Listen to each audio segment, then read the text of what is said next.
পাগল হইয়া যামু।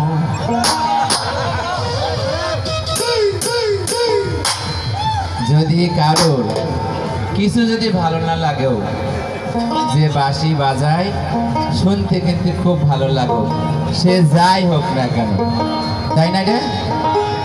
বাঁশির সুর ভালোবাসা না এমন মানুষ নেই, সে কালো হোক আর ধলা হোক আর সে যা মনে তাই হোক, বাঁশির সুর তো ভালো।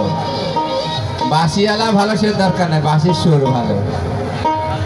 বাঁশিওয়ালা সে ভালো হোক সেটা আমি জানি না, কিন্তু বাঁশির সুরটা ভালো, সেই জন্যই 200 টাকা দিয়েছি। তুমি আবার মনে করো তোমার ভালো লেগেছে। হ্যাঁ ঢোলওয়ালা কি করলো? কিনা বাঁশি ভালো লাগলো, ঢোলওয়ালা কি করলো? ঢোলা দিয়েছি তো। আমার শোনে, আজকে আমাদের এখানে আমরা গানগুলা গাইছি না, এই দাঁড়ান ভাই এক মিনিট, আমরা যে গানগুলা গাইছি আসলে যে সাউন্ড এসেছে ঢোলিয়ালা খুব ভালো বাজায়। আমরা এখানে আরও গান গাইছি, আমরা এই দিয়ে মনে হয় আরো কয়েকবার গাইছি, কিন্তু আজকে